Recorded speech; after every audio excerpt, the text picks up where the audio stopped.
Buenas tardes, estimados hermanos, qué gusto saludarlos a todos, bienvenidos a su estudio bíblico semanal. Es para mí un privilegio poderme dirigir a todos ustedes y poder llevar este estudio, aunque sea de manera diferida.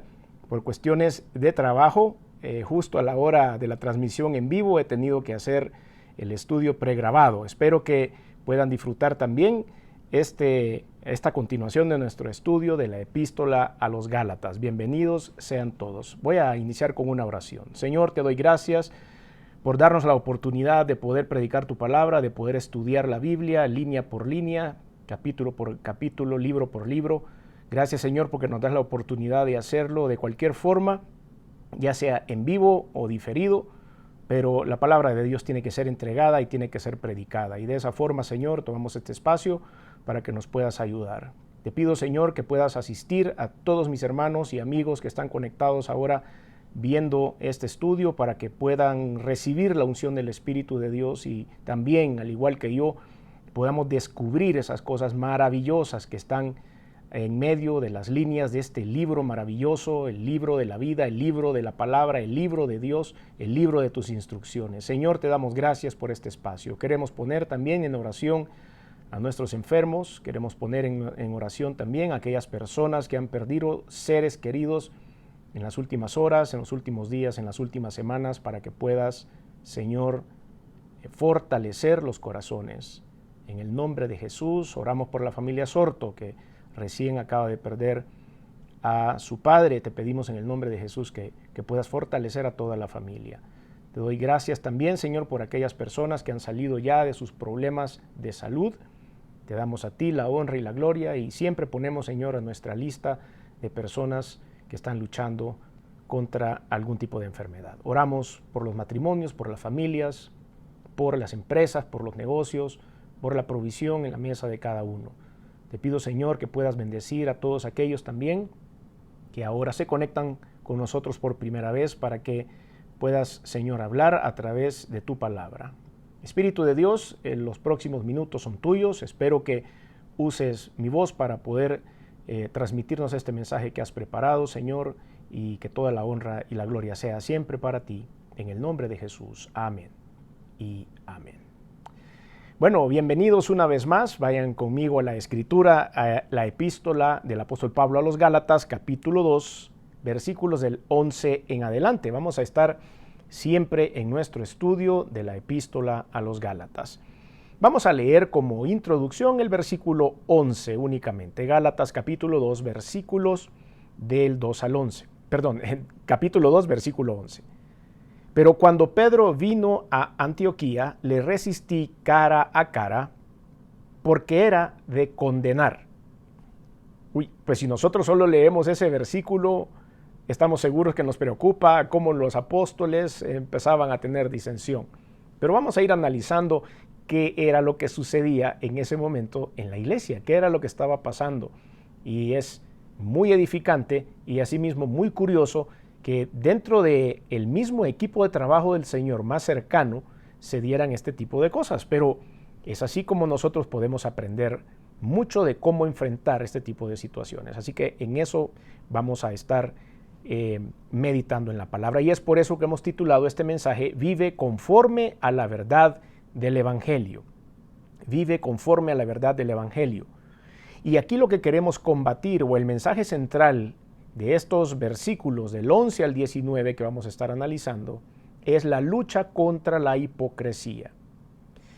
Hay personas que son hipócritas deliberadas, es decir, planifican la hipocresía, se deleitan en la hipocresía y su entorno de vida está basado en siempre manejar sus relaciones sociales, sus mismas redes sociales, sus inversiones en base a algo que no es real, algo que quieren exportarle a las demás personas, pero que verdaderamente no es su sentir.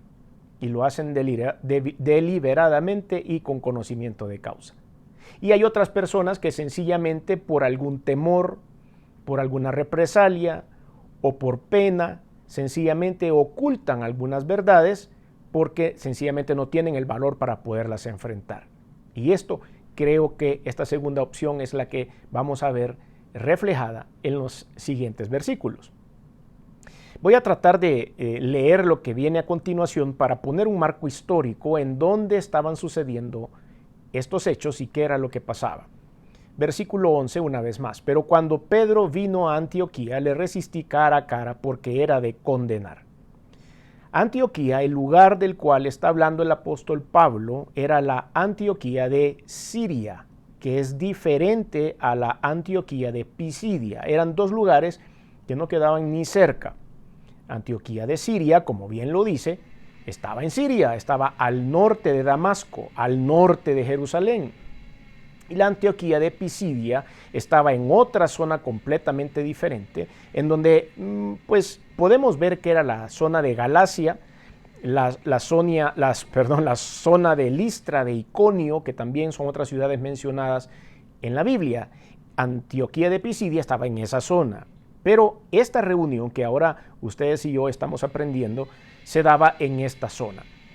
Era el centro principal del tráfico comercial del mundo antiguo, hablando de Antioquía de Siria, donde se estaba dando esta reunión entre Pablo y Pedro. Había una población muy grande, estaba densamente poblada por griegos y en su oportunidad llegó a ser un centro importante del cristianismo. Es por eso que ellos se reunían en ese lugar. En Antioquía los creyentes fueron llamados por primera vez cristianos. Tienen esa particularidad que en una de esas reuniones en esta ciudad fueron llamados por primera vez cristianos. Eso lo puede usted ver en Hechos capítulo 11, versículo 26. Antioquía de Siria entonces se convirtió en el centro de operaciones de la iglesia gentil, la iglesia que estaba creciendo, la iglesia que se había extendido, como ya lo hemos estudiado en otros estudios, valga la redundancia, hasta las personas que no eran judías.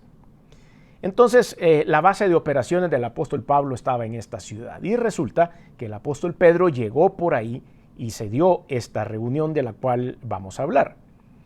Le resistí cara a cara porque era de condenar, pues antes que viniesen algunos de parte de Jacobo, comía con los gentiles, pero después que vinieron, se retraía y se apartaba.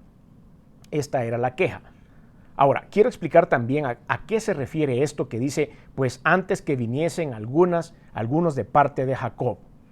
Jacobo también en la Escritura se conoce como Santiago. Santiago, sí, Santiago, el de la Epístola Universal de Santiago. También era llamado Jacobo, era la traducción griega hebrea del nombre. Es por eso que en algunas escrituras ustedes van a ver que se le refiere a él como Jacobo y en otras se refiere como Santiago, pero es la traducción de su nombre. Pero en este caso tenemos que recordar que históricamente Santiago o Jacobo era el pastor de la iglesia de Jerusalén. Tenía esa posición. Recuerden también que de acuerdo a lo que dice la Escritura, este Jacobo, Santiago, era hermano o medio hermano de Jesucristo, hijo de José, hijo de María. Y él había sido delegado como el pastor de Jerusalén. Recuerden que, como lo platicamos en otro estudio, todos aquellos que se habían quedado en Jerusalén y lo que estaban pastoreando en Jerusalén habían sido llamados a evangelizar al pueblo judío. Por lo tanto, todos aquellos que se reunían en la congregación de Santiago eran judíos netamente y muchos de ellos habían empezado a hacer su transición del legalismo judío a la libertad que nos da el Espíritu Santo a través de la gracia en la creencia en Jesucristo.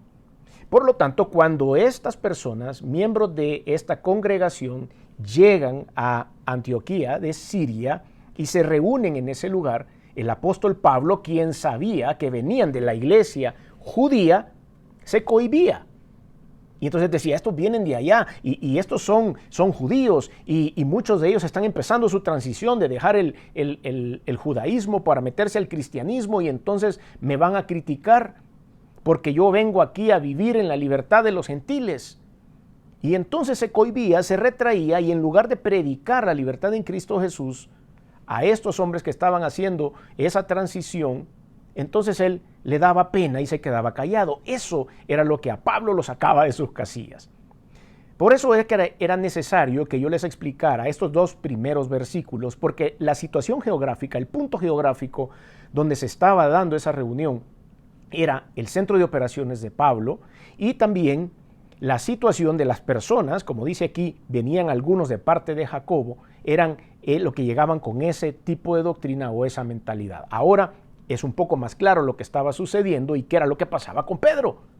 Pedro sencillamente entendiendo el principio de que el Evangelio del Señor Jesucristo debía ser predicado a todos los rincones de la tierra y a todas las personas, en algunos momentos se retraía y le daba un poco de pena o sencillamente ponía otra fachada que no era la fachada correcta.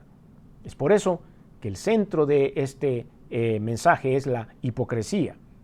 Sigamos leyendo lo que dice el versículo 13. Y en su simulación participaban también los otros judíos, de tal manera que aún Bernabé fue también arrastrado por la hipocresía. Y aquí es a donde se usa esta palabra por primera vez en esta porción de la Biblia. La hipocresía. Al apóstol Pablo le pareció hipócritas todos aquellos que llegaban y entonces se refugiaban en el legalismo y no tenían el valor de poder presentar el evangelio como se estaba presentando a todos los gentiles. Y dice Bernabé, estaba en su molestia también el apóstol Pablo, porque Bernabé era de las personas que estaban involucrados en el servicio. También Bernabé, dice, fue arrastrado por esta hipocresía de ellos. Versículo 14. Cuando vi que no andaban rectamente conforme a la verdad del evangelio, dije a Pedro delante de todos: si tú, siendo judío, vives como los gentiles y no como judíos, ¿por qué obligas a los gentiles a judaizar? El apóstol Pablo era alguien que realmente enfrentaba las situaciones cara a cara. Él no podía andar hablando ni cuchicheando detrás de nadie. Se levantaba delante de las personas y decía las cosas como eran. Nosotros, judíos de nacimiento y no pecadores entre los gentiles, sabiendo que el hombre no es justificado por las obras de la ley, sino por la fe de Jesucristo, nosotros también hemos creído en Jesucristo para ser justificados por la fe de Cristo. Eso le dijo a Pedro delante de todos. Y no por las obras de la ley, por cuanto las obras de la ley nadie será justificado. Estaba molesto, muy molesto, y él sintió que era el momento de levantarse y hablar. Estas doctrinas que estamos leyendo acá las vamos a analizar un poco más adelante, así que les pido que se queden conmigo y vamos a entender esto. Stendhal, que era un escritor francés del siglo XIX, dijo esta frase: amé y amo aún las matemáticas, por ellas mismas, porque no encierran hipocresía ni vaguedad. 2 más 2 es 4. 4 más 4 es 8.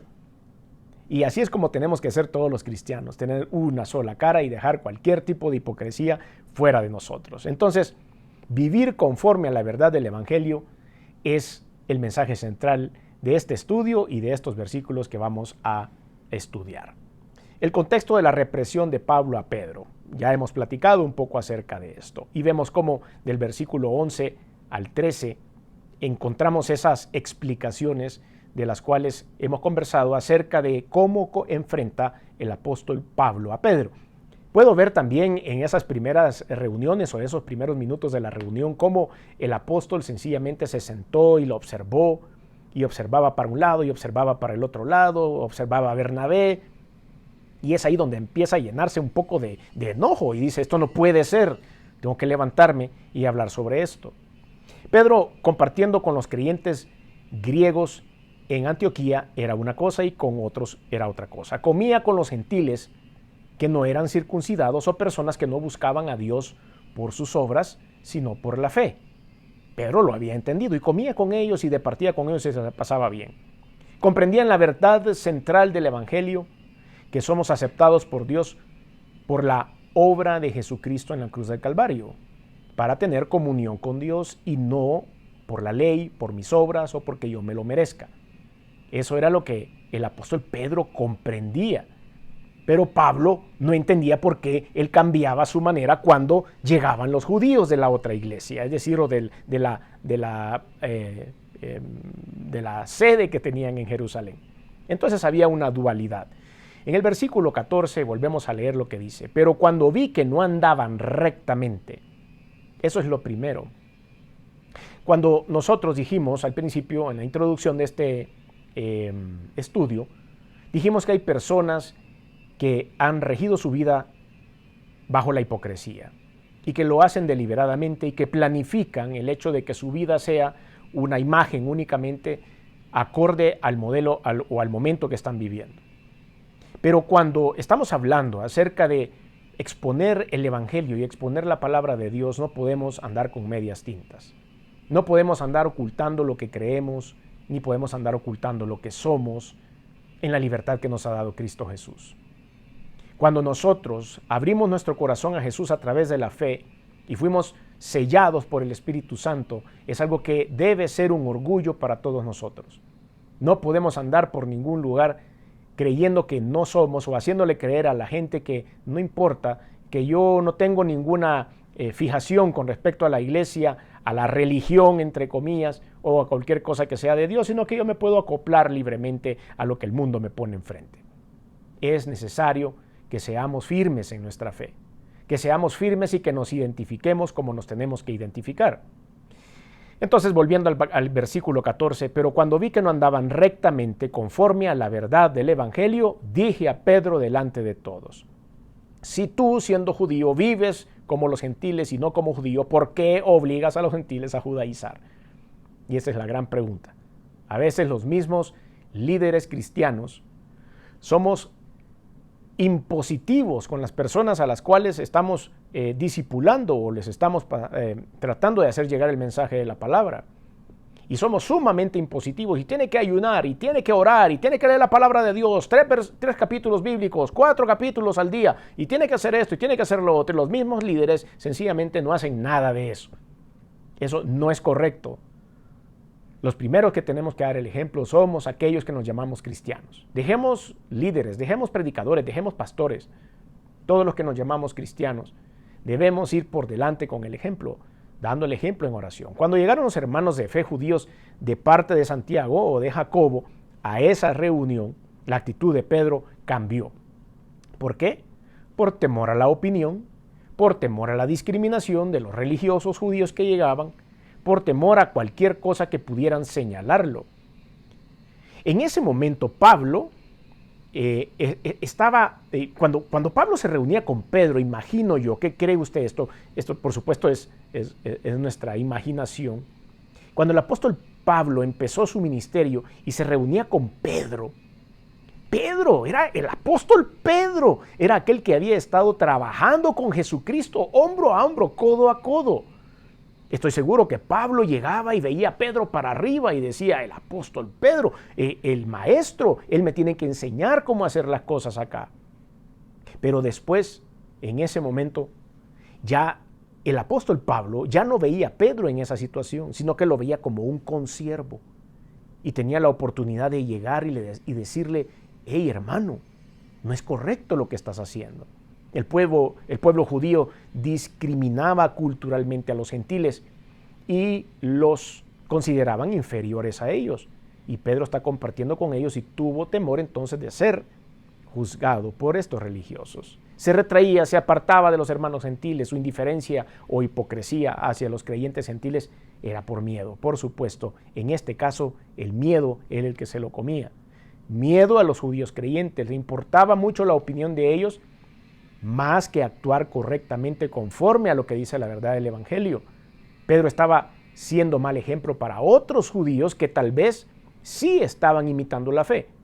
Bernabé, por ejemplo, como dijimos hace un rato, Bernabé se estaba fogueando, Bernabé estaba en los primeros pasos de su ministerio.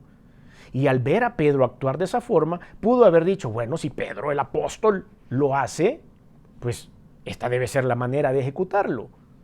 Y de esa forma estaba haciendo una instrucción negativa sobre este naciente discípulo de Cristo.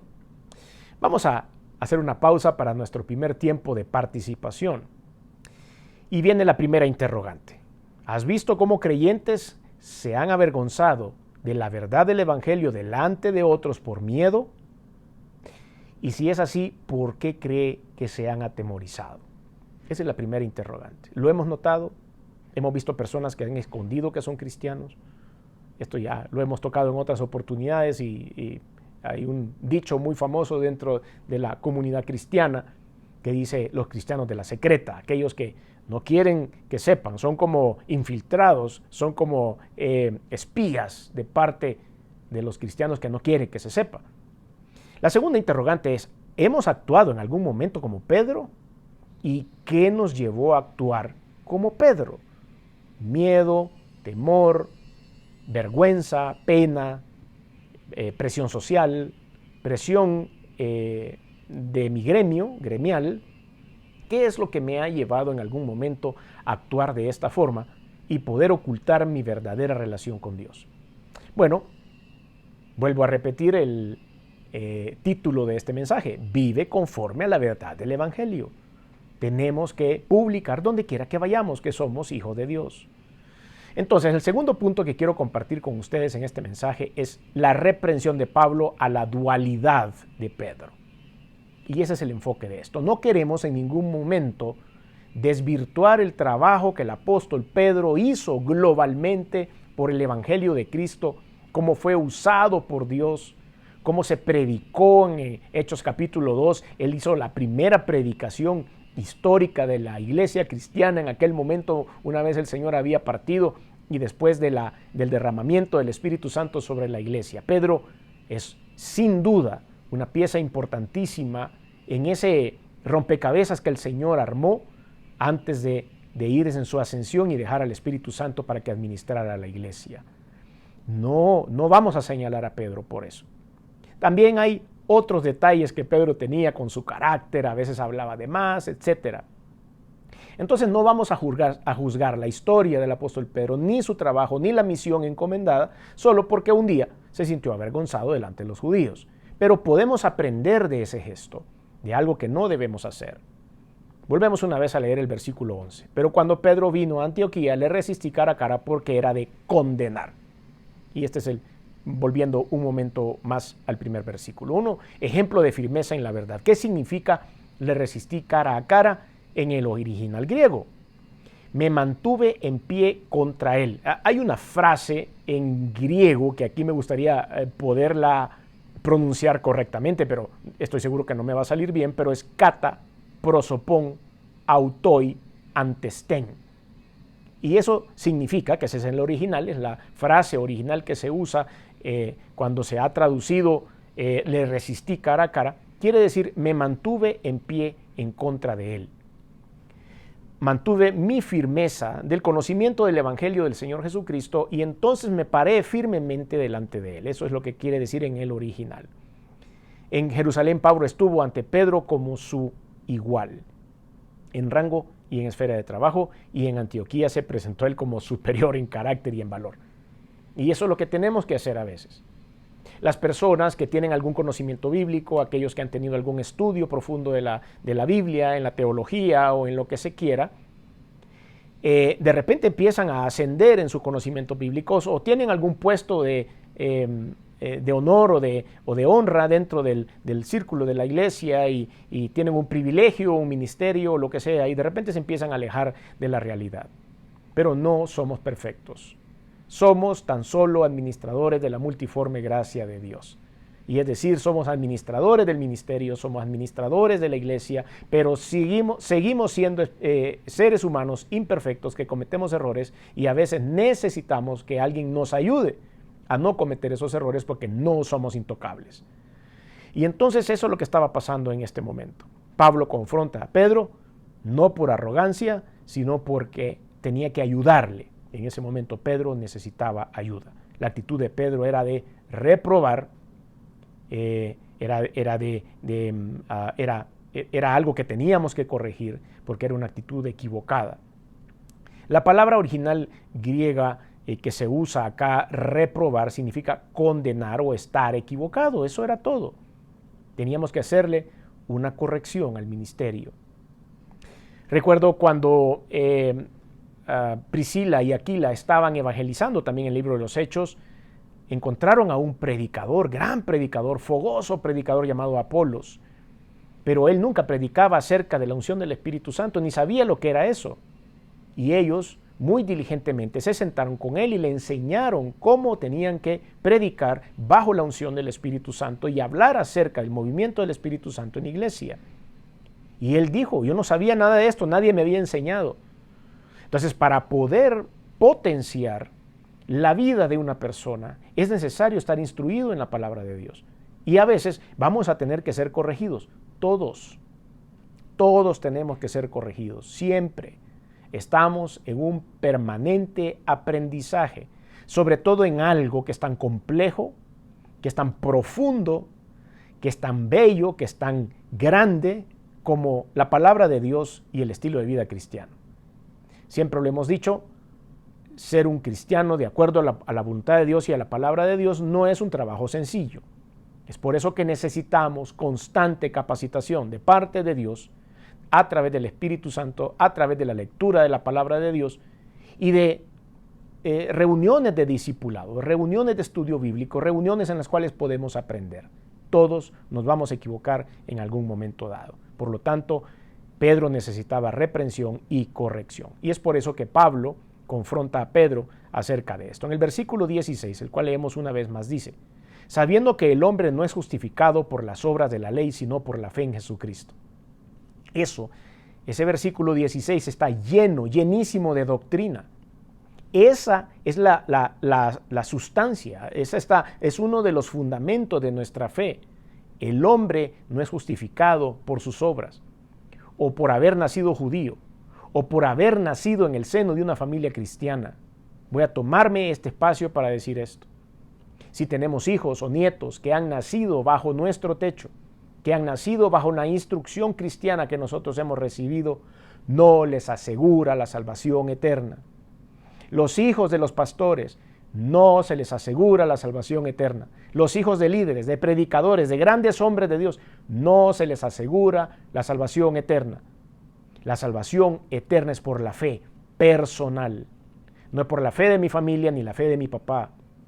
Yo tengo que ir personalmente a encontrarme con Dios y entregarle mi corazón para entonces ser justificado a través de esa fe. No por haber ido a la iglesia desde pequeño, no por haber andado corriendo en medio de la banca de la iglesia, no por haber tocado la batería algún día en algún culto de alabanza. Eso no me hace salvo, no me hace justificado. Las obras no me justifican, me justifica la fe. Y aquí es por lo tanto que el apóstol Pablo, una vez más, poniendo el fundamento sobre el cual había tenido el valor de reprender a Pedro, que no tenía buen carácter, recuerden, de verdad había que tener carácter para poder reprender a alguien con el carácter de Pedro, pero en el versículo 6 dice, esta es mi justificación, esta es mi base legal por la cual yo pude tener el valor de hablar con Pedro de la manera en que hablé, sabiendo que el hombre no es justificado por las obras de la ley, sino por la fe en Jesucristo. Nosotros también hemos creído en Jesucristo para ser justificados por la fe de Cristo y no por las obras de la ley, por cuanto por las obras de la ley nadie será justificado. Ese era su principio. Y estoy seguro que este versículo 16 es en el que en algún momento, tal vez en privado, el apóstol Pablo le dijo a Pedro: ¿qué te pasa, brother? ¿Qué te pasa, hermano? Mira, si lo que dice es esto, ¿por qué estás viviendo de otra forma? Su conocimiento, el conocimiento de Pablo de la justificación por la fe en Jesucristo es el que lo movió a poder hablar con el apóstol Pedro. Las obras son inútiles para justificar o alcanzar la salvación. No lo vamos a hacer a través de obras. No se puede reedificar viejos rudimentos de los cuales el Señor Jesucristo, a través de su muerte y su resurrección, ya nos hizo libres. No podemos poner ni ningún tipo de sacrificio personal. No podemos poner ningún tipo de obras. No podemos poner ningún tipo de apoyo con el cual nosotros creemos que podemos alcanzar la salvación eterna. Esa es gratis a través de la fe. Versículo 18. Porque si las cosas que destruí, las mismas vuelvo a edificar, transgresor me hago. No puede ser que hayamos predicado la libertad en Cristo a través de la fe en Jesús y después retroceder una vez más y decir, no es posible. Bueno, sí, eso está bien a través de la fe, pero no, las obras son lo más importante. No puedo destruir las bases fundamentales de la fe. Y es aquí donde llegamos a las siguientes preguntas de reflexión que tenemos para ustedes. ¿Estamos viviendo conforme a la verdad del Evangelio o nos hemos intimidado por quedar bien con otros? ¿Por qué creemos que ha sido de esa forma, si hemos caído en esto.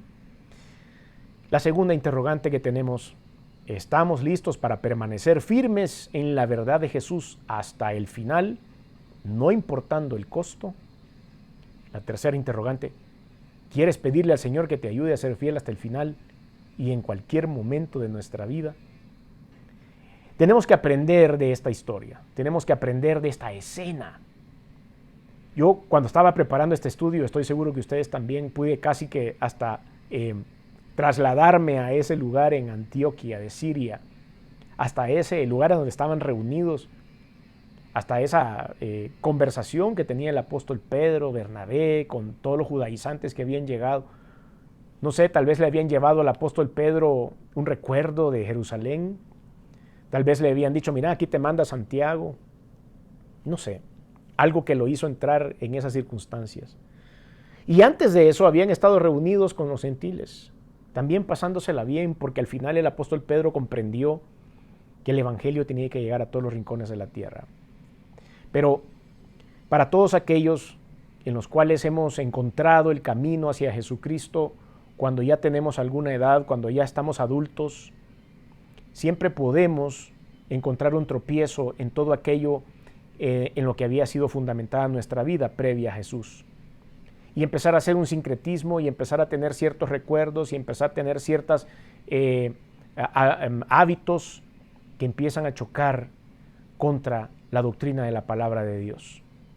Es por eso que siempre tenemos que estar monitoreando nuestras actitudes, nuestras actividades, nuestra manera de hablar y nuestros pensamientos, para que no nos encontremos accidentalmente en una situación como en la que se encontró el apóstol Pedro, sino que en todo tiempo nos hagamos aquella pregunta: si el Señor Jesucristo estuviera aquí al lado mío, ¿estuviera yo hablando lo que estoy hablando?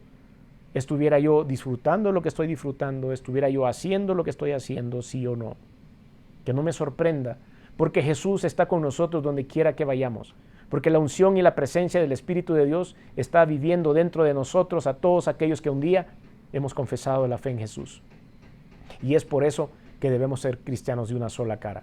Es por eso que no debemos caer ni por descuido, ni por ignorancia, ni por pena, ni por vergüenza, en ningún tipo de hipocresía, sino que tenemos que vivir conforme a la verdad del Evangelio. Espero que ustedes y yo hayamos aprendido mucho de este estudio bíblico, de esta porción de la Escritura de Gálatas, y por supuesto la próxima semana estaremos siempre llevando este estudio, espero que en vivo, a la hora que siempre lo hemos hecho. Iglesia de Cristo, el llamado para nuestra vida este día es: no comprometamos la verdad del Evangelio. Dejemos la dualidad de pensamiento, la dualidad. Es tiempo de vivir totalmente para Cristo y su santo Evangelio. Cristo está a las puertas, viene en cualquier momento por la iglesia, y ustedes y yo debemos estar listos como iglesia. Así que listos para combatir, listos para presentar defensa y listos para que el momento del arrebatamiento ustedes y yo estemos en esa fila para encontrarnos con el Señor en las nubes, de acuerdo a su promesa en la palabra. Vamos a orar. Le pido que cierre sus ojos ahí donde está. Señor, te damos gracias por esta oportunidad que nos das de poder bendecir nuestras vidas a través de la palabra.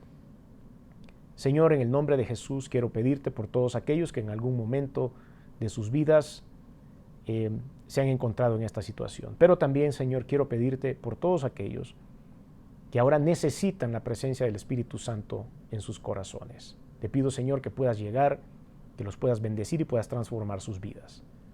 Por eso todos aquellos que quieran hacer ese paso de fe, yo les pido que hagan conmigo esta oración y digan: Señor Jesús, reconozco que he hecho cosas que no han sido de tu agrado.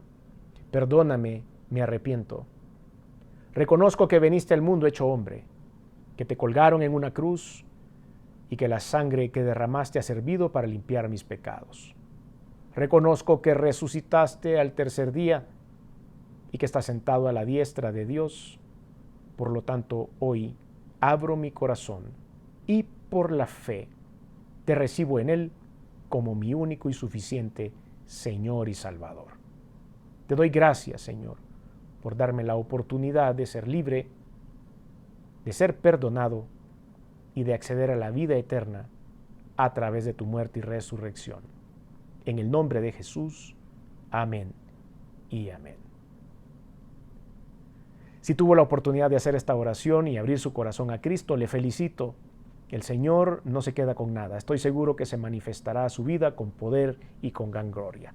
Ahora terminamos orando y para cerrar este estudio. Señor, te pido una bendición especial sobre todos aquellos que han estado conectados en este estudio bíblico. Te pido, Señor, que bendigas a sus familias, que bendigas a esos matrimonios, que bendigas a sus hijos, que bendigan sus hogares, que bendiga, Señor, a los individuos como tal, que puedas derramar tu Santo Espíritu sobre ellos y que tengas bendición para cada uno de ellos, preparada. Estoy seguro que hay, Señor, una bodega de bendiciones preparadas para ellos, pero tienen que levantarse a buscarla.